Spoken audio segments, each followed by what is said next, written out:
You are listening to the Lucha Central Podcast Network. And now, Lucha Central Weekly.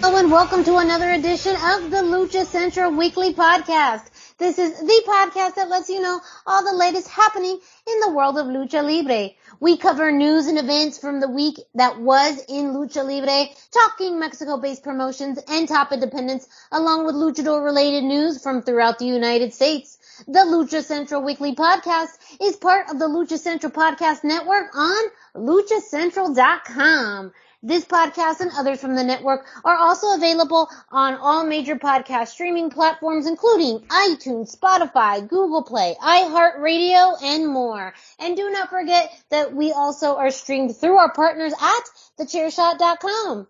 My name is Miranda Morales, and I'm one of the co-hosts of the Lucha Central Weekly Podcast. And let me introduce the rest of the team. Introducing first, he is the dashing one, Mr. Dusty Murphy. Dusty, how's it going? It's going great. How's it going for you, Miranda? Going well. Very excited for this week's show. Yeah. And of course, we cannot do it, and I stress cannot do it without who? Who? Who? Who? It is the one and only Brendan Barr. That's who. Hey, I guess I proved that we can't do it without me by having my little diva moment before the show. You know, I'm so glad we talk about this out in the open, because you would assume, maybe, it's Miranda, right? She may be the diva, but contrary, I'm just really glad we can really diminish the myths, and show the real diva of the show. He has a longer intro,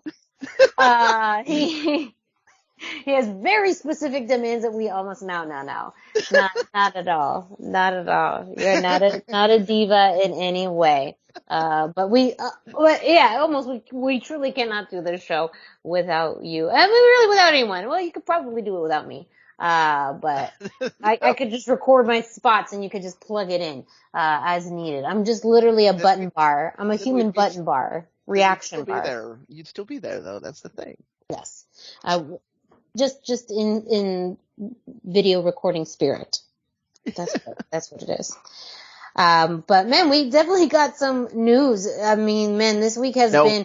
Nothing happened this week. Nothing, right? Nothing. That's the show. Happened. That's the show. Nothing happened. That's it. Yes. Brendan had all these things he was going to say, but now he's not going to say it because it's not the right time, not the right conditions. He didn't get the right carbonated water. M&Ms. His M&M choice color, like the writer was not met, so Brendan is not doing this week's show. Ergo, we are not doing this week's show. Oh man, it'd be kind of cool to be a diva though. Now that I think about it, so you could just not do something. Yeah. Because you don't want to. And people have to go with that? And people have to go with that? Yeah. I'm liking this idea. But nonetheless, we are so glad that you are joining us for this week's episode. We know that you cannot wait to hear what we have to talk about. Some really big news throughout the internet. Some related, well, all of it related to Lucha Libre, but some related to promotion, some related to people, and much, much more. So we are going to jump into it with news of the week with Brendan. All right. I'm going to start off with what was going to be the biggest story of the week until something Until else hold my beer. Cain Velasquez, who I had actually literally just spoken to 2 days before this. Crazy. It's insane. He was arrested in San Jose in a gun-related case where apparently he was the assailant, where he shot somebody. I did a little bit of digging and did find that the speculation is that it was related to some sort of issues inside his family, and everybody who knows Kane personally says that he would probably do something like that if someone in his family was, he believed, in danger or in trouble. So not a lot of details on that yet. He was booked on the gun crimes itself, or actually shooting somebody. The other person is not dead. He was non-lethally shot, I believe in the leg. So, I mean, all of this makes me think that definitely something else is going on, and the facts on this are going to get wild when we get more details. And because Cain Velasquez is a massive name in both MMA and has worked for the WWE and AAA, there's going to be a lot of news talking about this sort of thing. But I think we're bearing the lead here, which was that he just randomly shows up and waits in line to go to a Pro Wrestling Revolution show. Just saying. So that was cool. The most surreal moment of being at Pro Wrestling Revolution was turning around and seeing him in the merch line with one of his kids on his shoulders, just like waiting in line to talk to people. So cool. Yeah. Well, and he was trained by the Pro Wrestling Revolution Training Academy. They, how to roll. Yeah. He's been close with the company and, an avid fan of Lucha Libre. So it made sense, I'm sure a pleasant surprise, a happy surprise, that he was there at that show. Oh, yeah. And I know there's a lot of people, on social media expressing, their thoughts on the situation and their thoughts on him as a person. But I agree, with his being a high profile athlete, we're going to continue to see this news circulate, as more details come out and, as the proceedings continue, for this. I believe he was recently arraigned. I think there are photos of him. Monday, the arraignment is actually scheduled for the 7th. For the 7th, okay. Yeah. So I'm not sure what you saw, but that's what the last I have is, that'd be the Monday that we're leaning into, after this show goes on the air. So, absolute craziness. Yes, we will keep our eyes on this, especially since, Cain Velasquez is just a very interesting person as well. So there we go. And folks, that was going to be the biggest story. Yeah. So there you go. But wait, there's more. And so I'll go over some of the other news stories that I did have. The Mexicali Lucha Commission suspended Hijo del Fishman for a year for attacking a referee during a show, I believe it was. But all I have is that it was a local referee that he attacked. So I don't know what's going on with Hijo del Fishman, but that seems a little out of line there. Chaos. Last week we announced Chaos Wrestling was returning. We actually have the card. Surprise of surprise, it does feature Conan Big, who last I had checked had announced he was retired. So clearly, it's a wrestling retirement. Just real quick, the lineup was Mr. Puma and Silver Star, against Defunto and Yuretsi. And then we have Bazooka, Bambo, and Granada against Charo Negro, Oro Negro, and Redimido. You have La Fashion and Zambito against Eric Sotalo and Larry Miranda. You have a ladies match with Reina Dorada against Lady Flammer and Dulce Canela and Baby Love for the women's title. So it is Reina Dorada defending against Lady Flammer, Dulce Canela, and Baby Love. You have Chris Masters and Hijo de Dr. Wagner against Hijo de Dos Caras and VIP, as well as the team of Rico Rodriguez and Basro Jr. So, I don't know why they put two giant slabs of beef in there, but it's gonna be going to be kind of a crazy team to keep your eye on. Then we have Dinamico, Emperador Azteca, and Commander against Charlie Manson, Dark Scoria, and the Tiger. And then here's your main event for Chaos's big return. It does feature it's Conan Big, El Divo, Rey Escorpion, and Alberto El Patron. Make of that what you will. Okay. It's a really Nicely loaded. said. Yes. It's Okay. a really loaded card, and there's something for everybody on there. I'm going to put it that way. I think the undercard has some really exciting young up and comer matches that Chaos has been really good at featuring. So I'm excited to see that. I'm gonna just put it out there. I'm less excited to see Conan Big and El Patron in the main event. I don't need either of those guys in my main event, but the Chaos is always going to use guys like that. So I kind of knew what was going on with that. And then I'm going to move over to a quick update on stuff that's happening on WrestleMania weekend, because we are going to have a lot of luchadors in town, and we're going to start with GCW announced that Gringo Loco is hosting an event called the World on Lucha, and it's GCW, so they left the O out of World. It's just WRLD on Lucha. This is going to be on Friday, April 1st at 8.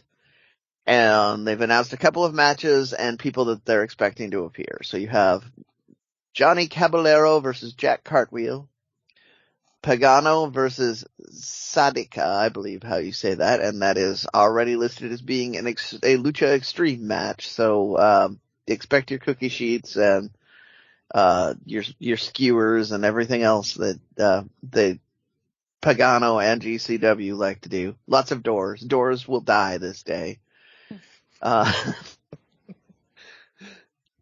Also announced, though, we have Laredo Kid, Psychosis, Drago Kid, who they had at one of their previous events and the fans really responded to.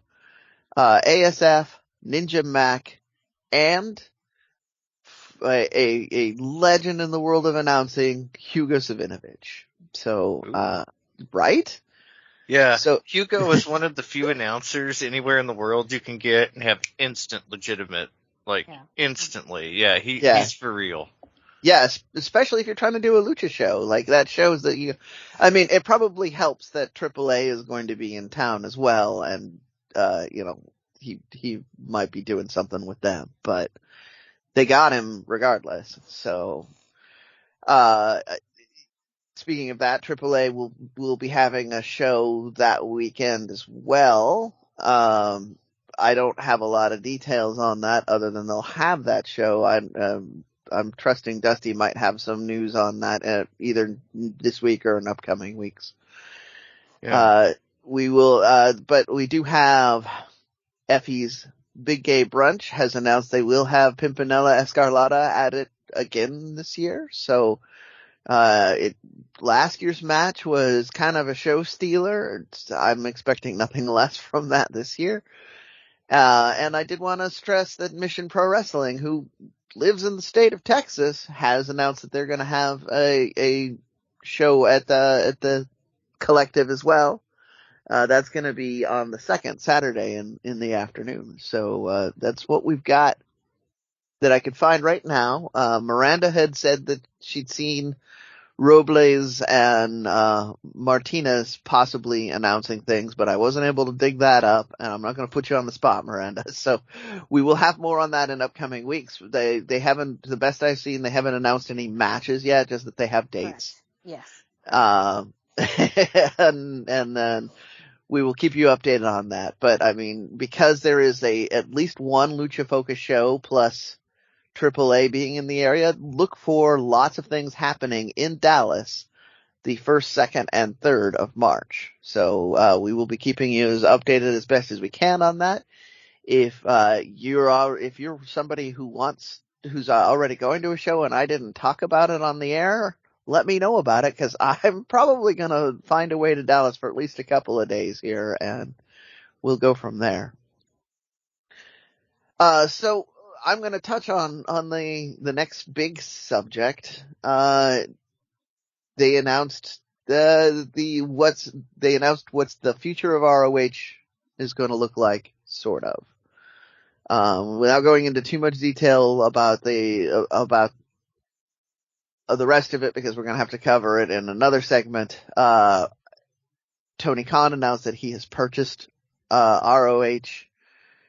So they have a future. He definitely wants to do something with them. There's lots of rumors and speculation, which is where I wanted to focus on. They're clearly going to be using the massive ROH video library, which does include All In, their beta test pay-per-view for AEW.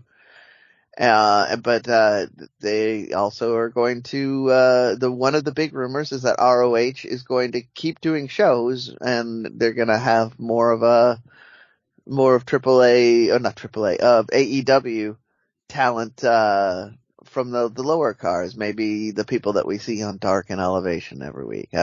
Dusty, did you, you said you had heard some more rumors on that. Yeah, there's rumors that it's going to kind of go back to the original NXT, like the .com era NXT, even pre-network, that type of development style program to kind of bring people up, but also certain wrestlers, indie wrestlers and foreign wrestlers, there may be some kind of talent exchange, but the indie wrestlers as well, just to get them TV ready.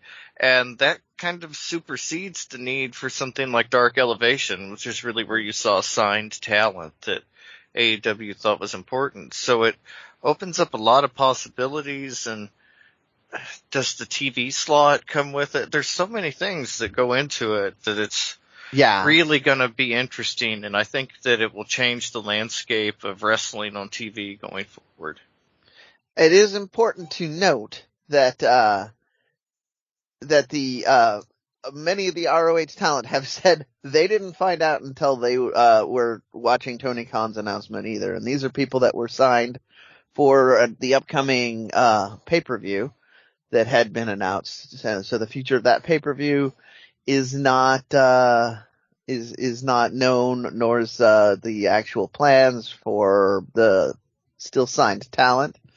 I did enjoy Lucha Blog's take on Twitter about that, where he mentioned that the big story seemed to be the luchadors that hadn't remembered for months, said anything about ROH for months, suddenly remembered that they were signed with ROH, and brand loyalists now. Yeah. So we will see, because I mean, that's an exciting thing. That means they do have access to, would potentially have access to members of LFI, Bandito. I mean, they definitely have access to Bandito, who was signed on to do the unifying match with Gresham at that pay-per-view. So, lots of access to Lucha talent, which is why this is a big story on this show too. But so much of it is tied into other segments on the show. I'm just Miranda, did you have any thoughts on what the future of ROH might look like, or what, this rumors about a NXT style, since we have a big gaping hole for an NXT style show right now? I mean, yeah, it's very curious. I think as far as the actual press release talks about exactly what AEW purchased with the agreement of Ring of Honor, and it does, mean that they have access now to a much wider talent pool. I'm very curious of what it means for some of the current championships, like Deonna Purrazzo right now is your Ring of Honor Women's Champion, but she is contracted with Impact. So, what does that look like? Will they be, pulling the championship from her? At any point, will she just be doing, quote unquote good business and losing that to maybe another talent? It does make me think a bit more too about the women's division. which Ring of Honor really did try to reinvigorate with the women's championship tournament.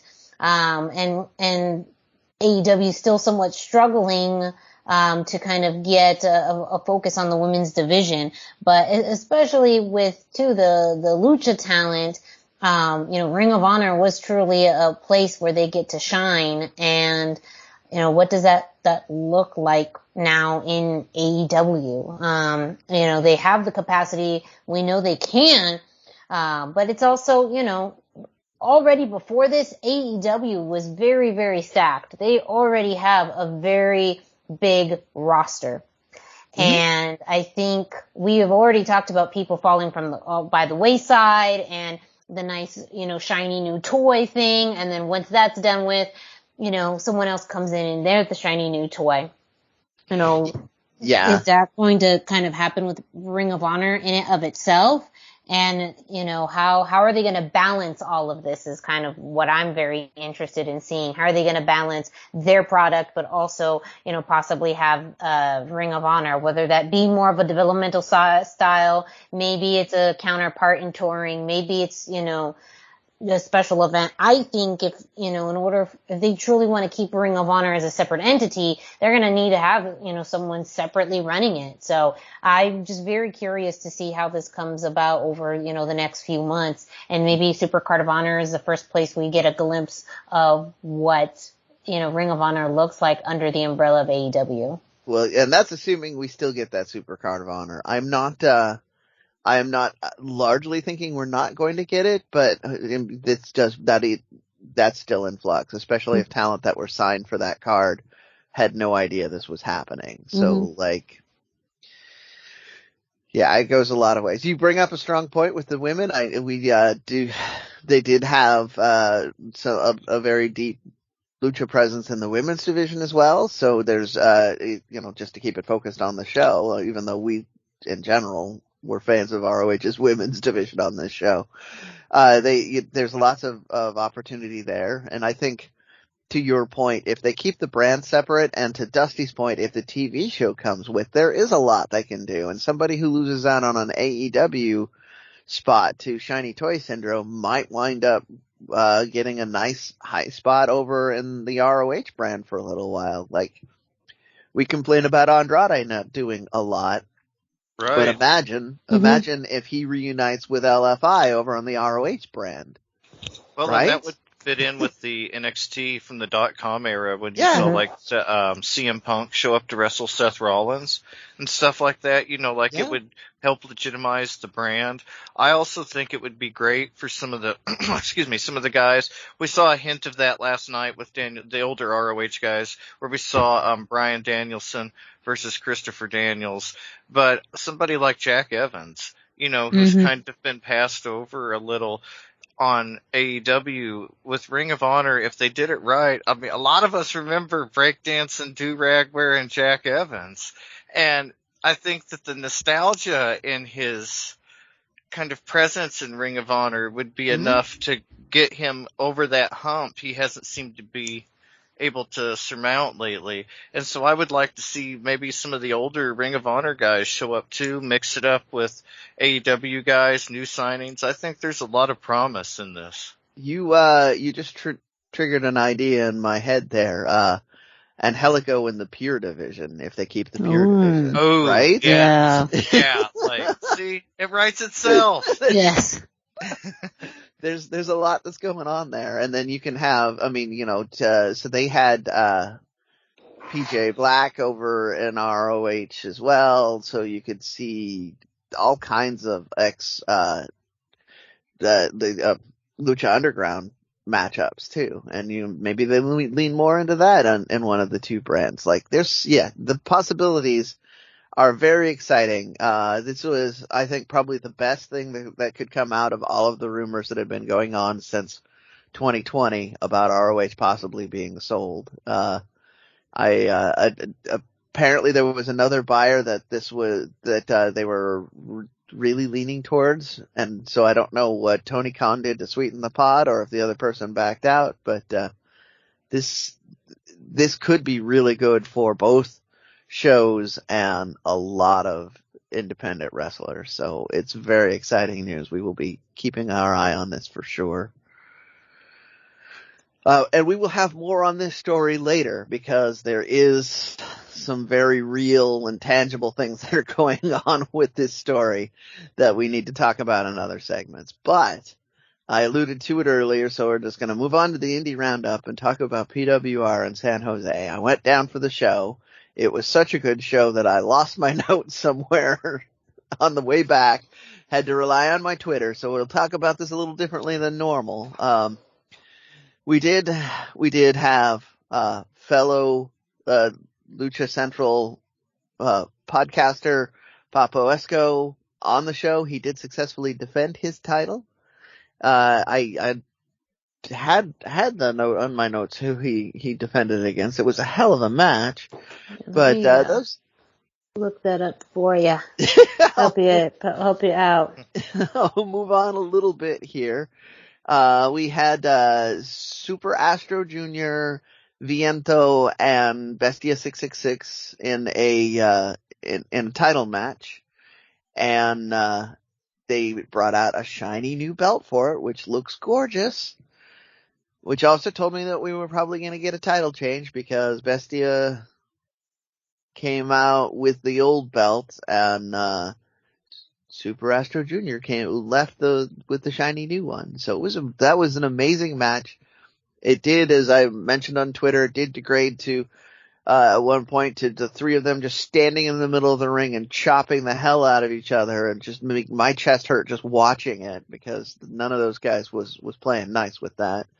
And you had at one point I did have to dodge I think it was Bestia at some point in the front row, just came flying at me. Heck of a Lateral match. damage. Right? Yes. That's attend at your own risk. It's a cool risk, but still a risk. You might get a lap full of luchador, and that's something money can't buy. Well, I guess it can. But, it did. Actually. You wouldn't want to admit it. It's better if it happens accidentally. True. It's true. Christina Von Eerie made her return to Pro Wrestling Revolution.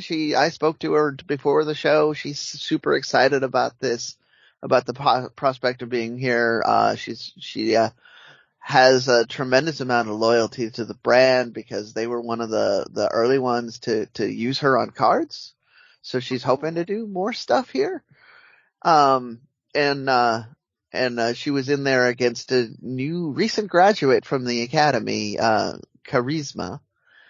And, it was a fun match, but, you won't be surprised to hear Christina Von Eerie won this one.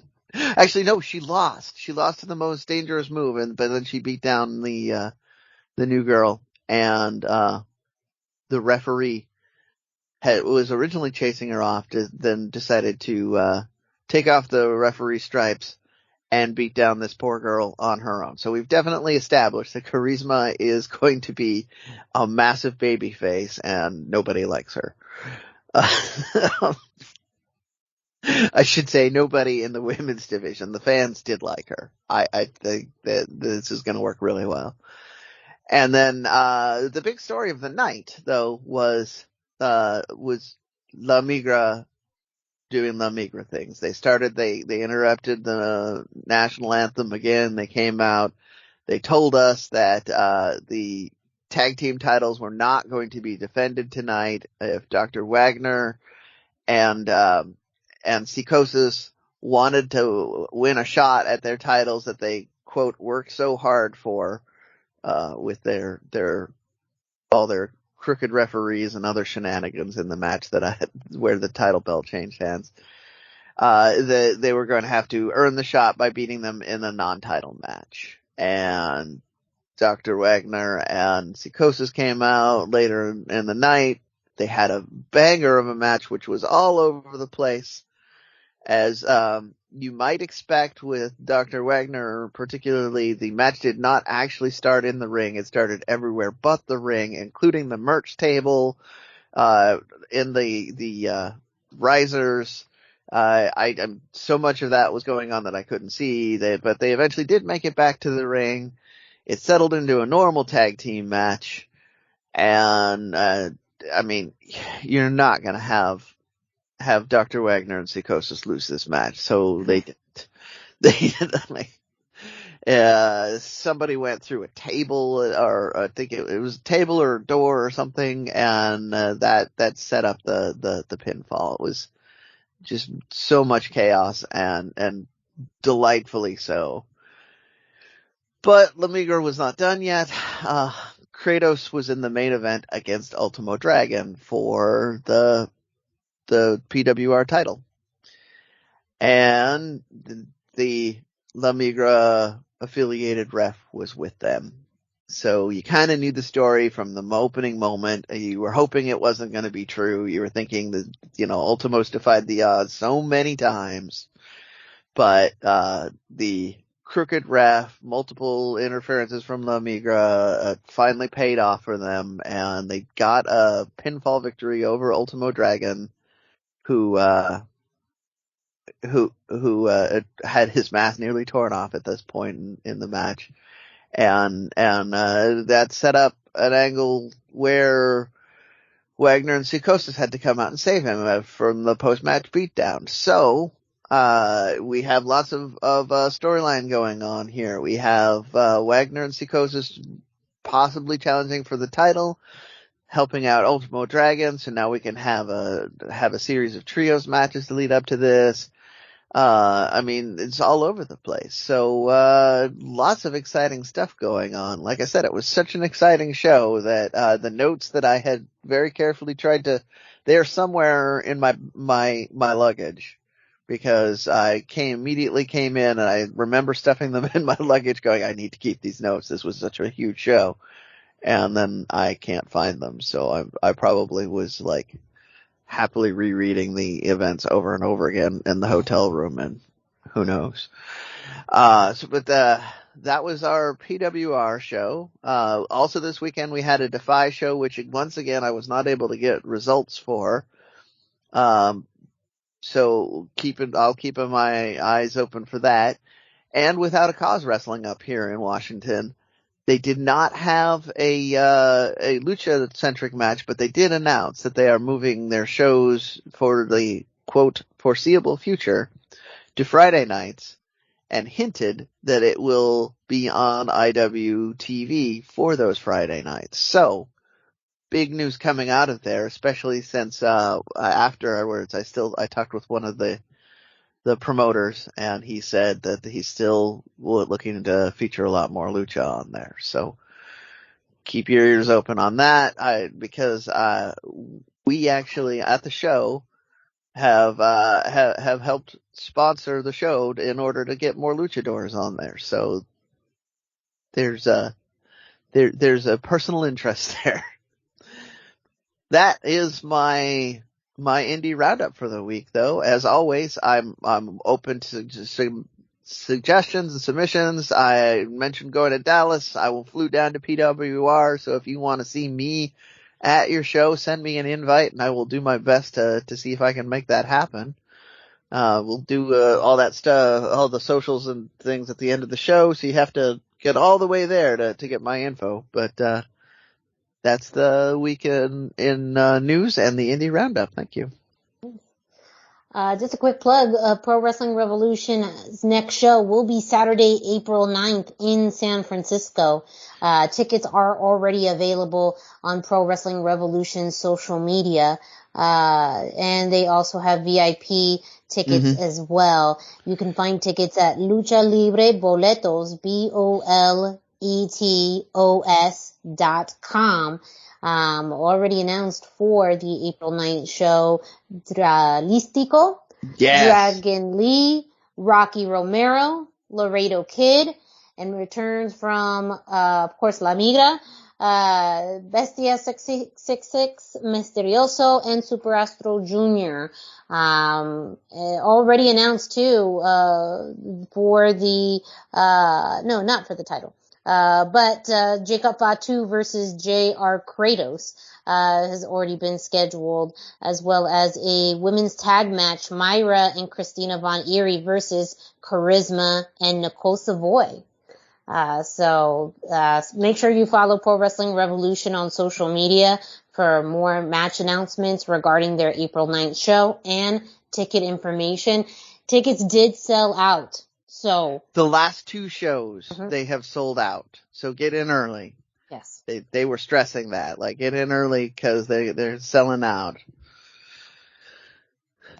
Thank you, Brendan, for news of the week and the indie roundup. We are likely going to be talking more about AEW. Well, we will be talking more about AEW a little bit later on. But up next, we're going to kick it off to Denise Salcedo, who brings us this week's Lucha Central. Why should you visit thechairshot.com? Thechairshot.com is your home for hard-hitting reviews, news, opinion, and analysis with attitude. Why? Because you're smarter than the average fan. Thechairshot.com. Always use your head. Hey everyone, it's Denise Salcedo here in Lucha Central with a reminder of where and when to catch all of the great network content this week. Get the full lineup and listen to all of our shows in the podcast network section of luchacentral.com. On Tuesdays, Mass, Mats, and Mayhem takes you inside the world of Lucha Underground as they take you weekly through the series with the benefit of hindsight and the benefit of special guests from the groundbreaking series. Check out the premiere video stream every Tuesday at 2 p.m. Pacific, 5 p.m. Eastern on the Lucha Central YouTube channel and at luchacentral.com. Then listen to it on your favorite podcast platform every Wednesday. Tuesday nights live, it's WrestleBoss, where Fabi Chulo talks MMA and pro wrestling with special guests and listener call-ins. Visit WrestleBossLive.com Tuesday nights at 7 p.m. Pacific to listen live or call in with questions or download the show on podcast platforms on Wednesdays. Wednesday nights live on Facebook, it's Spanish show La Mesa de los Márgaros, giving you both the news and the chisme from around the lucha world. Special guests and a whole lot of fun make it one of the most talked about shows in Mexico. Thursdays, it's Straight Out of the Bodega with Papo Esco and PWR promoter Gabriel Ramirez as they have guests from throughout the wrestling world pull up to give an inside look into their careers. From indie standouts to television superstars, each week brings a new name and perspective. On Friday, it's your double dose of Lucha Central Weekly podcast, one in English y el otro en español. Lucha Central Weekly is where you'll find all the top stories of the week, both inside and out of the ring from Mexico and anywhere luchadores are in action across the globe. Be sure to subscribe and follow all your favorite Lucha Central Network series on your favorite podcast platforms, either by their own series name or subscribe to the Lucha Central Podcast Network show pages to get all of the shows in one easy feed. And please consider giving a rating to help more fans find the shows that you love. For now, this is Denise Salcedo signing off from Lucha Central. Have a great week. Lucha-Masks.com by Pro Wrestling Revolution, bringing you, in partnership with Masked Republic, the Lucha Brothers, as well as Japanese legend Ultimo Dragon. Go to lucha-masks.com and fight Lucha Strong with masks from your favorite Lucha legends and Pro Wrestling Revolution luchadores. Stay safe in style and represent your favorite luchador. Get yours now at lucha-masks.com, powered by Pro Wrestling Revolution.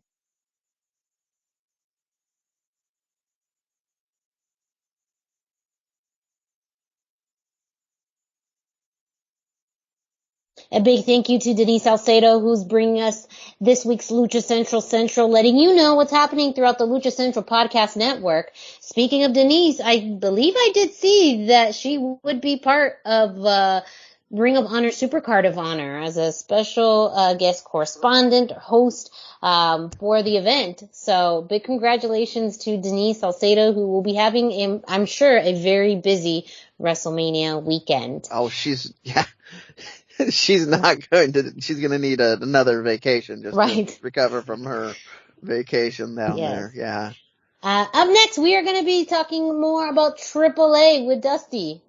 Yeah, well, first up, the card was announced this week for AAA Invades WrestleCon.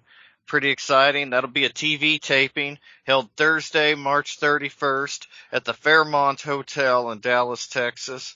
The card is Micro Man, Nino Hamburguesa and Taya versus La Hydra, Mini Abismo Negro Jr., and Rey Escorpion. The second match will be Aramis, Mr. Iguana, and Octagon Jr. versus Abismo Negro Jr., Aries, and Fabi Apache. Fire. So good, right? Like Aramis and forever. Aries on opposite. Yeah, I mean, Fight so forever. good. And it's a chance to legitimize Mr. Iguana. He's so Yes. often the comedy in these matches, but this is going to be a serious match. Yeah. Right? And very exciting there. Sorry, I just had to throw in my quick editorial. Yeah, no, that's going to be so good. Next match is going to be amazing too. Bestia 666 and Mecha Wolf versus Aerostar and Drago for the NWA tag titles. Whew. Very cool. Next match, another trios match. Drago Kid, Jack Cartwheel, and Pagano versus Gringo Loco, Puma King, and Sam Adonis. The fifth match on the card is a AAA Cruiserweight Championship match. Laredo Kid in his 12th defense of the title versus Flamita and Bandito. And the main event, singles match, Psycho Clown versus Taurus. Like, fantastic card. They're really bringing it. This is going to be WrestleMania weekend, obviously. That's a huge card. Like, there's no, maybe I'll go to the bathroom on that card whatsoever. Right. Every match has its own kind of unique niche, but also, to your point, Dusty, even in what you would consider more of a comedy match or a mixed size match, there's really great competitors in all of these matches. So, yes. Yeah, and they're clearly loading it up for more of the chaotic West Coast style with cookie sheets, if you look at it. So, it's gonna be, I mean, the indie fans are gonna be in for a treat. Oh, for sure. And they really bring the star power for this. Yeah. Aside from Vikingo, every name that you would want to see in AAA is there. Like, all the big names are there. So, very cool for them. There's also going to be a taping 5 days before that. That's Saturday, March the 26th at the Auditorio Fausto Gutierrez in Tijuana. Great card. This is the card that's a little more interesting, kind of leads into our next segment. But first match on the card will be Lady Lee, Lady Shani, and Fabi Apache versus La Hydra, Maravilla, and Flamer. Second match will be Maldito, Archangel, and Divino Destiny versus Excalibur, Kamikaze, and Ryan Kidd. At third match, this is where it gets a little interesting. Sammy Guevara and Tay Conti in a mixed tag match versus Viva Van and Black Danger versus Dinamico and Sexy Star 2. So, that's super exciting match, interesting match. We'll, kind of get to that in the next segment. But fourth match on the card, Vikingo, Jack Cartwheel, and Pagano versus Bestia 666, Mecha Wolf, and Genio Delare. Fifth match, another interesting choice, Rich Swann, Willie Mack, and Flip Gordon versus Taurus, Rey Escorpion, and Viano 3 Jr. Gonna be a good match on that one. Yeah. So good. And the Impact kind of thing involved is interesting. Willie Mack was supposed to be at Rey de Reyes recently. He did not show up due to being a show the same night for Impact. So it looks like they've tried to make good on it by sending a couple of guys down this time. And, a more interesting setup. We mentioned Ring of Honor earlier. Flip Gordon, kind of a perennial Ring of Honor wrestler. Interesting to see him mixing it up on AAA. AAA is affiliated with AEW. We'll get to all that. Sorry to detract. But the main event for this taping in Tijuana will be Ray Sholo, Laredo Kid, and Psycho Clown versus La Empresa, DMT Azul, Sam Adonis, and Puma King. I believe we saw Microman as a member now, so we'll see what happens there with him. Very exciting. A lot going on with these cards. It all kind of, before the Ring of Honor news dropped, we were going to talk about how it ties into AEW and how interesting that is. But now that there's this added wrinkle of the Ring of Honor thing, there's a lot of interesting things at play. AAA does not have a engagement or a talent exchange with Ring of Honor. CMLL did, but that broke last year, about this time last year, I believe last April. And so it's interesting how set up everything could be to kind of have it be a, like an international combine kind of for it, like we mentioned before, international and indie wrestlers. And very exciting things for AAA. Tay Conti was supposed to be in Revolucion. This is her first wrestling appearance in Mexico, period. I believe it's Sammy's first appearance back in AAA since he dropped the Cruiserweight title that we covered a couple weeks ago, and this week in Lucha Libre. So there's a lot of exciting things going on. We're finally seeing some of the talent from AEW go down to AAA. Good exchange for them. I really like where things are going. I haven't felt this positive about wrestling in a while. There's just so much going on that could happen and happen for the better. And yeah, AAA is a part of that. So we'll cover the results of these and so much more, everything else in between next week. Same Lucha time, same Lucha channel. Yeah. I mean, Dusty, we talked a bit about too, the implications of the, now partnership between, AEW, actually not partnership, buying, Ring of Honor, and what that means for talent. But also this week, we'll double dip onto Sammy, a pretty big match on Rampage. Yes, yeah. Sammy versus Andrade for the TBS title is held on Rampage Friday, February the 25th. This was really a great match. Like, you owe it to yourself to go check this one out. Sammy looked as impressive as always. He has just been on fire lately. Everything he does is solid gold. This was no exception. But Andrade had his best match in AEW yet with this one. It was definitely a steel sharpened steel situation where it felt like they not only brought out the best in each other, but that bringing out the best in themselves brought out the best. It was just so good. I have never been more excited for Andrade and AEW than I have after this match. There was some really interesting play within the Andrade Hardy family office. Andrade was trying to get his foot on the ropes for a pin, but Matt Hardy pushed his foot off the rope and he was able to kick out in the nick of time. Sammy used that to shift the momentum completely in his favor, winning with a big cutter after he hit Andrade's face onto an exposed turnbuckle. Genuinely, this was a fantastic match. Hopefully one that hit at the right time to keep Andrade from getting lost in the shuffle with Ring of Honor. If there was ever a time to put on your best match in the company yet, it was last week. So perfect on the timing. And we've alluded to it. We'll get to it now. You obviously know Tony Khan completed the purchase of Ring of Honor and announced it on Wednesday's episode of Dynamite. And we mentioned it as of taping time. No formal plans for the name or brand have been announced, but it could be developmental. And given Ring of Honor's heavily influenced by Lucha title scene, the Mexico scene, and everything that was going on, we saw the Lee brothers at LFI and Ring of Honor. Going back, they've had luchadors forever. The pure style they do, it's been lucha heavy or lucha adjacent at least over the years. And for luchadors that want to be on TV, we touched on this earlier. This is probably going to be their best route into AEW. It seems like that has been a consistent issue, is that luchadors have had a hard time. Some, we'd see like Australian Suicide on a couple of episodes of Dark. We saw Laredo Kid on an episode or two at Dynamite.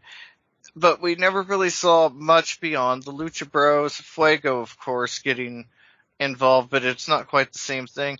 But to have this, I don't want to call it a pipeline necessarily, but to have this ability to train wrestlers to come in and be prepared for TV, not have the stigma of it being a YouTube show, being able to move it onto television, but not a wide market. Like the Ring of Honor market is just perfect for this.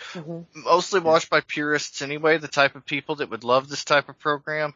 I just think there's so much promise and so much possibility right now.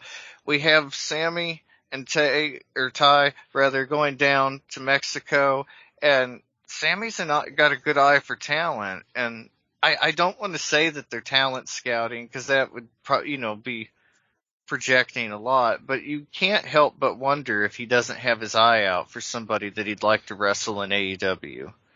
I mean, you can't not do that. Like, Yeah. whether it's official or not is a whole different question. Right. But, Yes. but he's clearly always going to be keeping his eye open, and this is a whole bunch of new Absolutely. faces for him to so whether the big question is this something that we can see immediate returns on, or is it something we're going to see long term building on, because Sammy only has so much stroke.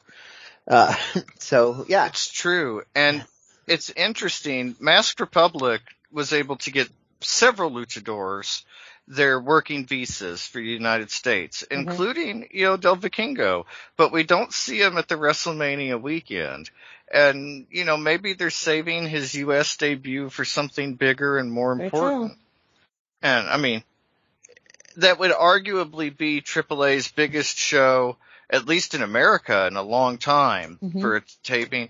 They, very talent heavy. They brought out the big guns, but they didn't bring out their champion. Yeah. And very interesting. Also notably absent from that were Lucha Bros and FTR, their tag team champions and challengers. Kind of, well, that's because FTR retired. Yeah. Maybe at the time that they were putting this together, they saw FTR's tweet. I don't know if they've seen the follow-up tweet after that, but I sure hadn't. For those of you who are not on Twitter as much as me, I saw Dax had said he was retiring, that FTR was retiring because they lost a match. And and then I was like, this has to be a work. And sure enough, Dusty found the follow up on there. That so worked. We all did. Yeah, but knowing the Vikingo's not on there, knowing the AEW wrestlers aren't on there, that opens up a lot of possibility that maybe AEW's got a hand in this. There's, been some more official work with MLW, but I don't know that I see MLW superseding AEW, and, we know that Kenny Omega is one of the vice presidents at AEW. He had handpicked Vikingo to be the guy that won the Mega Campeon title. He was the guy that, Kenny was willing to do the job for. So that AEW have to be high on Vikingo. And I think that more than anybody, this move kind of opens up a lot for him. Ring of Honor has recently had a Lucha champion. Diehard fans would not be surprised to see El Del Vikingo there. I think they would be thrilled to see El Del Vikingo in that spot. And, Ring of Honor and AAA obviously, didn't have a relationship. Go ahead, sorry. Yeah. Just to your point about ROH fans, they're hungry for Vikingo. They're the ones that already know who he is. So, I guarantee the majority of ROH fans know who he is, and if they were to announce him, they would go nuts for that announcement. So yeah, to support what Dusty was saying, this is just ROH fans are fans of wrestling. They know a lot about it. They spend a lot of time hunting it down. I mean, you have to if you're going to try and watch a TV show that's just on non-cable TV. Just having an antenna these days is a weird, it's hard to get it in. And at least where I live, Ring of Honor comes on at 2:00 in the morning on Wednesday night. Yeah, it's very random. Yeah. It's 2 a.m. on a Saturday here, so I frequently will catch it while I'm in the hotel, because the hotels don't always have cable TV, but I can't rely on that. Yeah, there's just a lot of promise for it. And Ring of Honor fans and AEW fans, I think there's a lot of overlap. But if they do it right, there's Ring of Honor fans that were just Ring of Honor fans, or that weren't AEW fans. And especially older Ring of Honor fans. And Tony Khan has shown, you can go back to that first Ring of Honor match, Danielson versus Christopher Daniels. And just a lot of, I don't know. I just feel so excited for this, and I just feel like that this is the missing piece we've been waiting for. I feel bad for Impact in all of this. I think that Ring of Honor instantly kind of, maybe not, but I feel like it steps it up to at least tying Impact in a way, because with the AEW popularity wave, it's going to bring in a lot of new viewers too. And I don't know where that leaves Impact. I would have said before Impact was roughly number 3, but I feel like Ring of Honor, could be easily the new number 3. A lot of things at play, so it's hard to say, but I feel very excited. I think that it will be done right. We've mentioned the Impact kind of piece of this. We've seen a willingness between AEW and Impact to work together. And I don't think Tony Khan is here to put anybody out of business. I think he's here to put out the best wrestling he can. Maybe I'm projecting a little there, but it seems to be his MO right now. That is what he's saying. Like, yeah. He even in the interview that he said on, or not the interview, the spot that he said he was a fan of wrestling before he was an owner. We all know that that's true. And then he was a fan of ROH wrestling. So yeah, like that's, you're not speculating to say that that's what Tony Khan is about. He's saying it. Yeah. And more money behind wrestling, more money behind wrestlers. The future of Ring of Honor was so uncertain before this. It had apparently been offered to sale for WWE, and they felt like it was a little high on the offer. They were more interested in the library than the brand, because Ring of Honor branding doesn't really do much for WWE. The footage would have, the library would have, but now that AEW has that, it also opens up the ability for an HBO. There's been rumors lately that HBO Max and AEW are going to tie together. And if they have a portal within HBO Max, something to bolster their footage that would be credible would be the Ring of Honor library. Mm-hmm. And so it sets all these different pieces in play. There's so many things that could happen right now, but wrestling is in good hands at the moment, and it just feels exciting. Feels like there's some electricity behind it.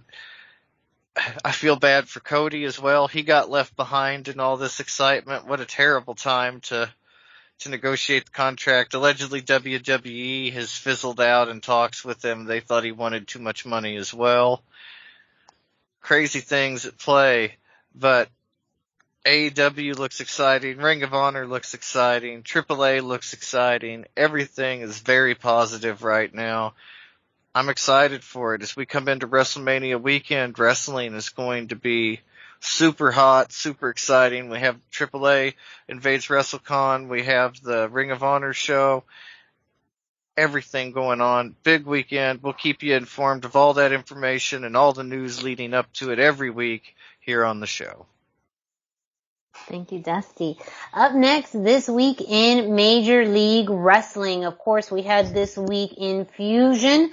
As far as our matches for the show, we did have Casey Navarro versus Ho Ho Lun, and a National Openweight Championship match, Alex Kane versus Calvin Tankman. But the big match was the main event, a 4-way match for the World Middleweight Championship. And with this, a sorpresa, luchador sorpresa, surprise luchador for the 4th competitor, who was actually announced first with the help of Cesar Duran. He brought out someone who he thought was worthy of this position, and wouldn't you know it, it was Bandito. So Bandito making his way into Major League Wrestling. I think as we talk more about all of the landscape that is professional wrestling, Major League Wrestling is somewhat of a wild card. They have truly been able to bring people in and been very fluid with their booking. They've also, as we've acknowledged, a big appreciation of Lucha Libre, especially with the Azteca Underground storyline. And we know that they also are going to be having a presence at WrestleMania weekend with a new Azteca Underground taping. But this could be a continuance, a way to bring in luchadors to get that U.S. visibility without having to make any long-term commitment or plans. But as far as the match goes, you had your champion Tajiri versus Myron Reed versus Matt Cross versus Bandito. And this was a really entertaining match to watch, and it wasn't that long in and of itself, too. It was incredibly fast-paced when you think about everybody in this match. And the likes of Matt Cross and Bandito, especially as somewhat of the bigger guys in this match physically, but also the speed of everybody in here. There was some really great segments between Myron Reed and Bandito, also with Matt Cross and Myron Reed. Of course, Tajiri as your champion was able to kind of slip away as needed. He wasn't as active in this match compared to the other three competitors. But also an interesting ending to this match. Towards the end, you had Tajiri spraying the green mist, somewhat accidentally into the face of Bandito. My thought is, why is the person with a full mask the person getting the spray mist as the distraction? Because I don't think it would have the same impact as, if it was someone without a mask. However, it's alluding to the way that Myron Reed lost the title previously to the green mist. And a great sequence too between Matt Cross and Myron Reed, where Matt Cross was going for that shooting star press, and Myron Reed caught him with the cutter midway. Very much an Evan Bourne, Randy Orton-esque spot. But Myron Reed getting the pin to become a 3-time world middleweight champion. But a really fun match to watch. I think Bandito had a great place in there, lots of quick movements and flippy stuff. So if you are a fan of that, you will be a fan of this 4-way match. It also remains to be seen if we will see Bandito again in MLW. And that's been kind of the beauty with MLW in bringing in luchadors sporadically. It also works storyline-wise, where they have more chapters than something that's very consistently flowing. And it serves very well for who Cesar Duran is and his style of management, as we'd like to say, for Azteca Underground. But also, again, that visibility to a U.S. market without tie-in or commitment to having to sign anyone. So we will see. Maybe the Ring of Honor purchase will definitely have an impact on Major League Wrestling and who they sign and who they utilize. But also it looks very apparent that they're going to continue to use a lot of free agents, whether it's short term or long term, and that fits in very well with the structure of MLW. Speaking of signings, we did get news that dropped this week. Someone who has been signed to a multi-year deal, big signing, Microman. Apparently he impressed MLW officials, likely from his big debut last week. But you can see why. Yes, obviously. Yeah. Very big presence for such a small competitor. But he has been signed to MLW, Microman. I have to admit, again, really great reaction during last week's Fusion. And as we talked about earlier, he will be in the Dallas area for WrestleMania weekend. So it's very likely he will be appearing at the Azteca Underground taping. And interesting utilization of talent for MLW. I would say that I did not expect this.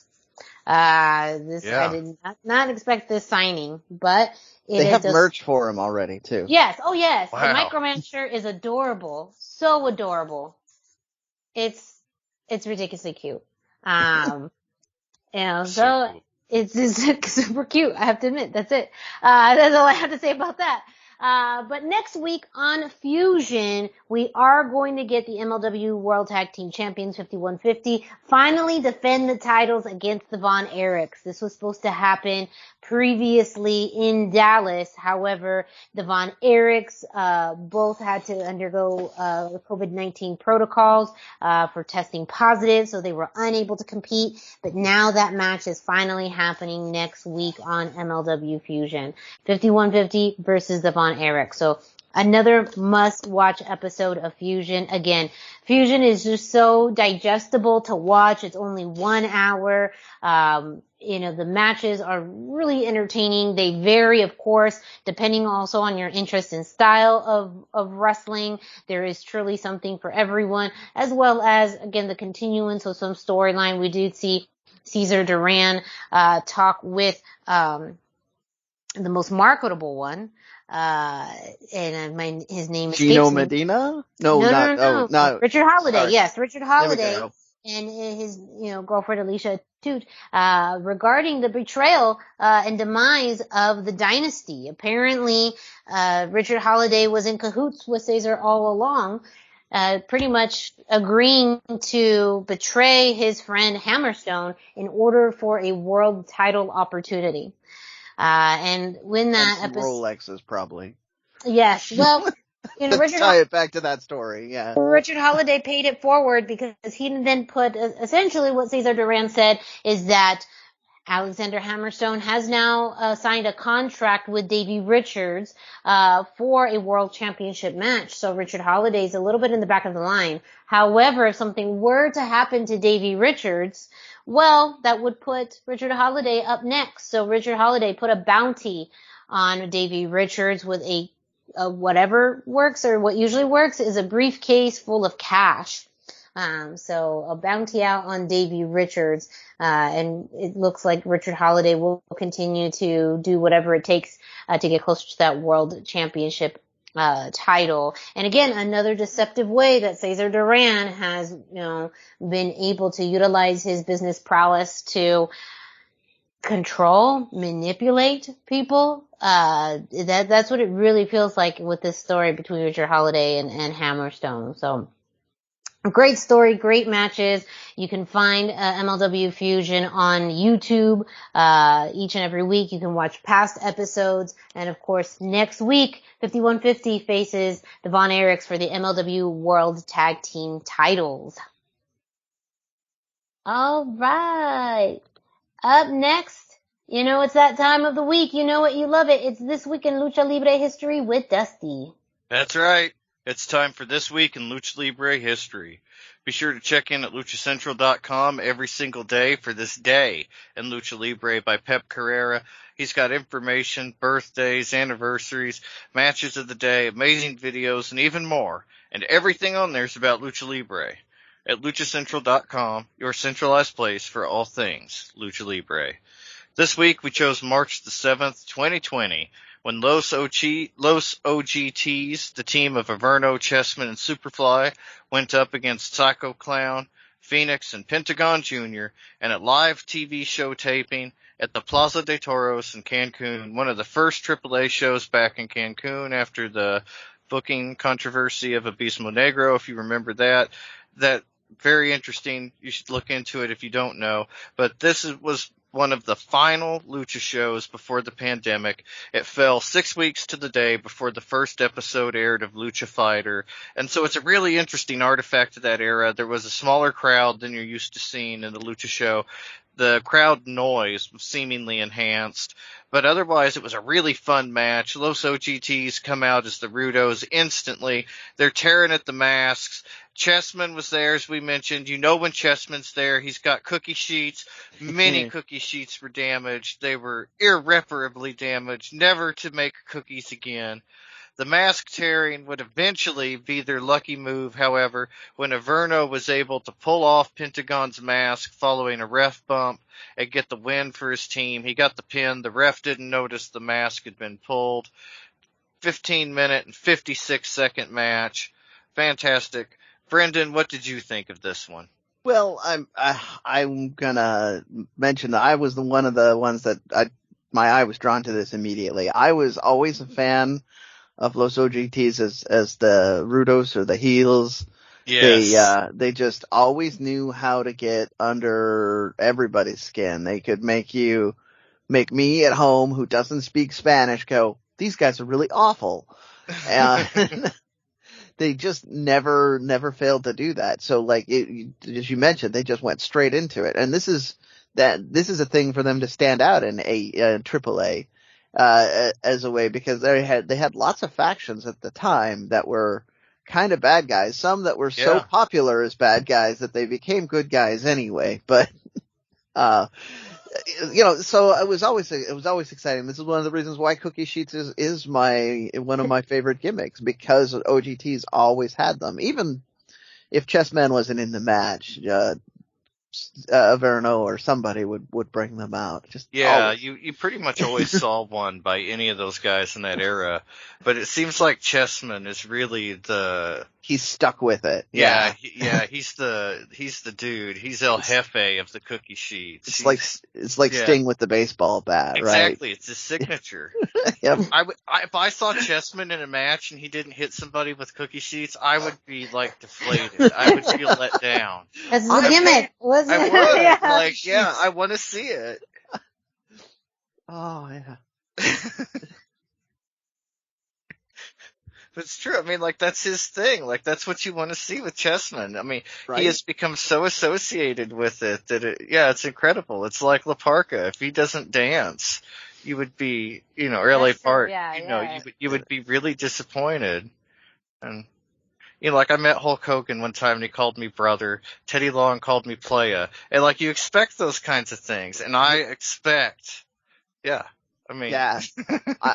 have a story on that where that the kind of thing you expect, because my friend was lucky enough to get backstage when he was very young, and he was a big Shawn Michaels fan, so he was wearing like this rocker shirt, and he runs into Kurt Hennig. Kurt Hennig looks at him, and I mean, this made his day, because he tells this story even this day, and looks at him and is like, that is the most imperfect thing I have seen all day. But that is the most perfect story. Right? Right? I mean, just that is what makes it. Like, when they've got their, whatever their thing is. You expect it. Like, you expect the signature. Like, you feel let down, and yeah. Yeah. So, I mean, and then, if you get it like you were talking about, you remember getting called brother and player, like, you remember it forever. You do. Like, it's like their greatest hit in a way. And when they hit you with it, you feel special there in the moment. You feel like you share something with them. And I mean, like, that's one of the magic pieces of wrestling, is that it kind of transcends the audience to a personal connection, but you expect that, and if you don't, you get it. If you don't get it, you feel let down. Mm-hmm. And so Chessman, he's got to have a cookie sheet. It's true. I expect it. A face paint and a cookie sheet. All right, we've talked about Chessman's cookie. Miranda, save us from our madness. Well, actually, I'm glad we're going to change directions a little bit, because for me, what kind of caught me was something specifically that commentary said during, towards more the end of the match. And this was more of a sequence in a back and forth between Fly and Phoenix. And it was both how they are both, the way they described it is both aggressive high flyers was the, they are, like on the offense. Yes. Yeah. It was kind of the terminology that commentary used. And that was a very big aha moment for me, of that being such a great descriptor for both of them and how well matched they were. Super agile, but very offensive and aggressive. They really use their body weight in their movement, and they also utilize that in the offensive when it comes to their moveset. And that really, once that for me was like an aha moment, it got me actually more entranced into that part of the match. So I think too, with the aggressiveness and brutality you have on, say, with Chessman, you also had, of course, your more standard high flying, or not even standard, but it's done with a twist with Superfly and Phoenix in particular. Very, very well matched. And I think what you have in more of the aggressors of, say, Chessman and even Penta and Psycho Clown, I think you had such a good balance of agility and high flying with Superfly and Phoenix. Yeah, that was something that was really cool in this match, was that you kind of had a guy for everybody. Mm-hmm. You had a Verno for Penta, you had Superfly and Phoenix, and you had Psycho Clown and Chessman, where they all, I mean, almost like the Superman Bizarro type thing, where it was like their exact opposite in a way. Yes. And it made for such an exciting match, where it felt like any move could win, anybody could win. Like, it was just, it had you emotionally invested based on just the interplay between the wrestlers. Yeah, no, that's a really good point about that. Like, there really was a protagonist of Yeah, like a counterpoint the for counterpoint everybody. for everyone. Yes, yeah. I was a little bit more drawn to the Superfly and Phoenix, but I think depending again on your style and what you're interested in, there was a segment of this match for everyone. And also too, something that I think, whether you mentioned this, I think more offline, but this was one of the last matches we had before the pandemic really started. So also, being able to pinpoint, I'm sure we're going to do this more throughout the years, is almost be able to kind of clearly pinpoint life before the pandemic and life after, and how much wrestling has changed in those moments. Yeah, it'll be interesting. And also, especially for us, the show started as kind of a pandemic show. Like, that's what we covered in the beginning, was largely, our first shows were about Lucha Fighter. That happened 6 weeks from now. And so, we really saw the evolution of it through the show, too. So it's become an interesting document to see these more recent This Week in Lucha Libre entries. Thank you, Dusty, for This Week in Lucha Libre. Don't forget, you can check out This Day in Lucha Libre on luchacentral.com. But wait, there's more. Brendan, can you let our listeners know what else they can find on luchacentral.com? Well, I think we all know I'm going to start with, if you're listening to this and you haven't visited luchacentral.com, it's time to do it. luchacentral.com is the online home for Lucha Libre, where you can get all of the top news in English and in Spanish, find the best curated video content and original content not seen anywhere else, find when Lucha Libre events will be happening in your area, find photo galleries from top photographers covering Lucha Libre around the world, a place to have your voices heard from weekly polls to annual awards, seen and read by top executives in all of the major Lucha Libre promotions across the globe. And on top of that, it's free. luchacentral.com, your centralized place for all things Lucha Libre. So we are into the second half of the show, and we have just a few more pieces of news for this week. We are going to be starting off with WWE.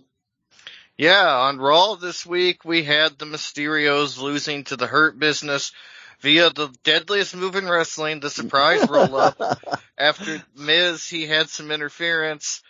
That was pretty much the whole thing. Like, Dominic continues to be, pretty great in the ring, but the character they've given him doesn't give him much to work with.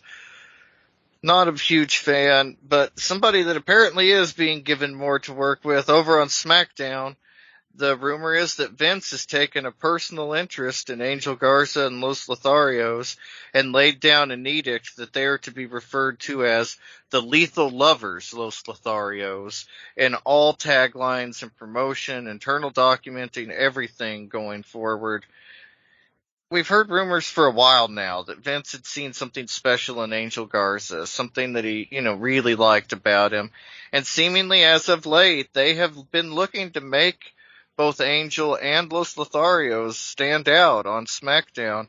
I don't think it's an exaggeration at all to say right now they're currently the number 3 tag team on SmackDown. The number 1 being Usos, number 2 being New Day.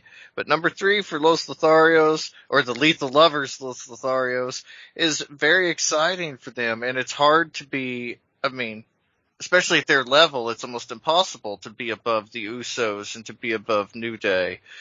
After WrestleMania, that's when we'll find out what everything happens, how it all stacks out. But I think we could see a strong push for these guys after WrestleMania season. The title pictures are firmly in place till then. Nobody's going to beat the Usos right now before WrestleMania. Definitely not Los Lotharios. But the title picture may change after WrestleMania. We may not see them as champions. Give Los Lotharios something to do.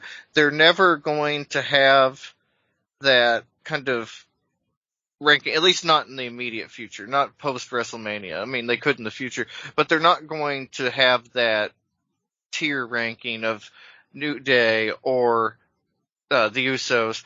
But if you can't be those guys, at least you could be next? And that's really where they are now. I think that they could maintain that momentum. I think that eventually they obviously split. I think Vince sees Angel as a singles guy. He loves to split up tag teams and kind of tell that story. But these guys have been wrestling each other forever. We've seen some fantastic matches between them. And I think that he could bring Humberto up with them if they break up. A lot of promise for Los Lotharios right now. Hopefully we see a lot of it post-WrestleMania. I think this could be New Day's feud going into WrestleMania. All signs point that it's going to be. Exciting stuff. We'll see what happens in Dallas WrestleMania weekend. Excuse me. Until then, check in here every week. We have the news. We'll bring it to you. Thank you, Dusty. We're going to be finishing off today's show with NXT and really just a brief update on the Dusty Women's Cup Classic. This week we did have one of my more highly anticipated matchups for the brackets, and that was Raquel Gonzalez and Cora Jade versus Valentina Feroz and Yulisa Leon. Let's be honest, look, I'm very much on the team of Valentina and Yulisa, but it was a bit of a rough start for them. They both tried to target Raquel Gonzalez. She started off in the ring, and honestly, it was kind of the right move to do as far as, try and get your more experienced, bigger opponent down. But really, Raquel was able to go through them with ease. However, there was a moment in which Valentina and Yulisa got the upper hand. That involved a beautiful shot. It was Yulisa who helped, she pretty much helped Valentina with an elevated crossbody onto Raquel Gonzalez outside of the ring, and then Valentina herself hit a dive through the middle rope to Raquel. So that kind of double team aerial was one of the best displays of their teamwork throughout the entire match. They were able to kind of take advantage of Cora Jade's kind of smaller size, but Cora was very, is still in tune, and a bit more, I think, refined. And not to say that in a bad way, but you could kind of tell that the concept of Valentina and Yulisa as a tag team is still very, there, but the execution still needs a lot of work. The match ended with Raquel Gonzalez hitting a Chingona bomb. I believe it was on Yulisa. And not only that, though, she able to bring Jade up almost like in a Chingona bomb position, but then Jade landed did a splash onto Yulisa for the win. So Raquel and Cora Jade won, and they are advancing to the semifinals of the Dusty Women's Classic. And I'm just gonna pull up the other matches, but I believe as far as the next two matches, you have Raquel and Cora versus Wendy and Dakota Kai. So we are going to see Raquel Gonzalez and Dakota Kai back in the ring together. Then on the opposite end of the brackets, you do have Io Shirai and Kaylee Ray versus Casey Canzaro and Kaden Carter. That match is going to be fire. Is going to be a really good match, and it's almost kind of hard to think, who will win. I have a feeling it may be Casey and Kaden, and also on this end, maybe Raquel and Cora, for our finals, but, it remains to be seen. But again, I love the concept of Valentina and Yulisa as a tag team. They had matching gear. There's a lot more of the fun, bubbly, dancing Latinas. Not sure, gimmicky how I feel about that. But again, execution-wise, I think they still need some work as they're learning and training. But the concept is there, and that in and of itself makes me a bit hopeful. And Raquel Gonzalez is just a badass. Like, she looked like a badass in this match. Always has been. Yes. Yeah, I was always excited. I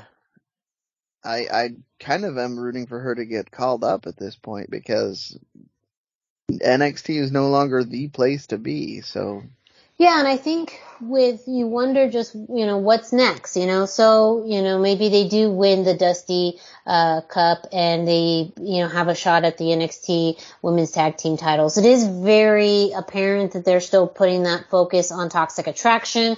So, if she doesn't win the tag titles, really what is next?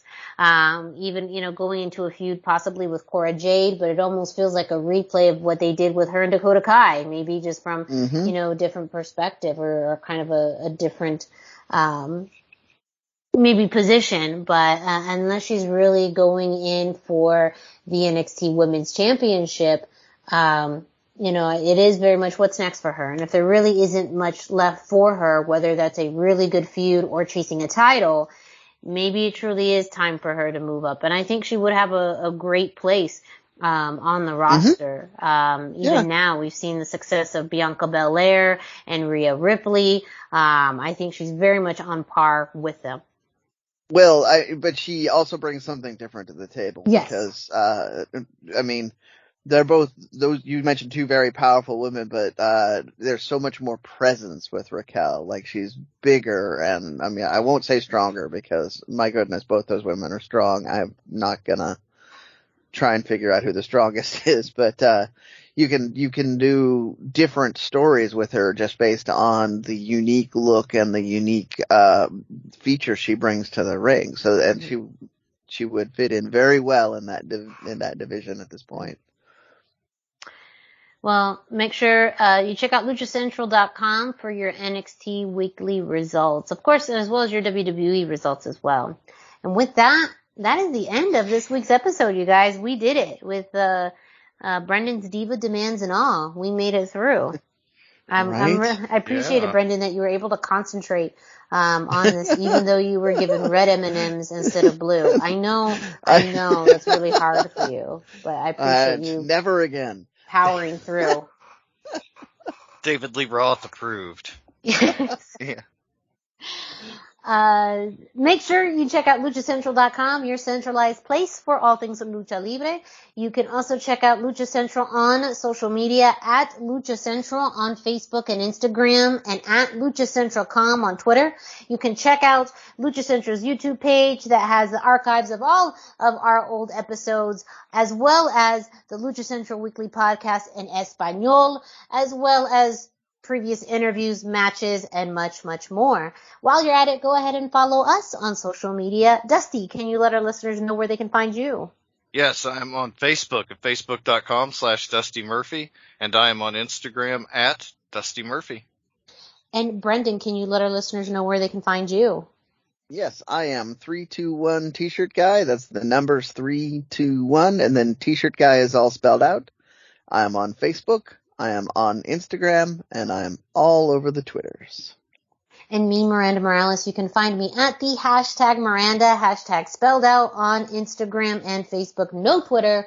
That's what you go to Brendan for, because he is our resident Twitterer. I'm Dusty on Twitter. And too, but definitely make sure you follow Brendan, especially for, his live tweets of wrestling shows, and all that good stuff. But, make sure you follow us on social media.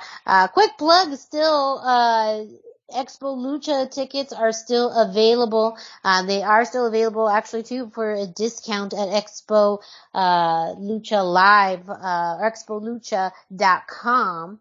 And so you can get your tickets now still at a discount.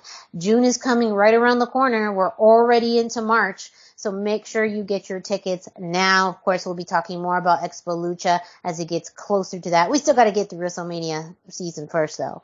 But just a reminder out there to get your Expo Lucha tickets. Follow us on social media. Reach out to us. If you are a independent wrestler, promoter, a fan, and you have news regarding independent wrestling promotions, that utilize or have Lucha Libre matches or luchadors, we always love to report those in the Indie Roundup. And if you are listening to our show on your favorite podcast streaming platform like iTunes, Google Play, Spotify, Podbay, any of those, feel free to subscribe, rate, and review. Subscribe and get a notification every time a new episode of the Lucha Central Weekly podcast drops. You can leave us a 5-star rating and a review. Let us know your thoughts on the show, things we should cover, things we shouldn't, things about what we've talked about, your thoughts, opinions. We want to hear them. So, for the team, for Brendan Barr and Dusty Murphy, I'm Miranda Morales. Thank you all, and we'll be with you next week.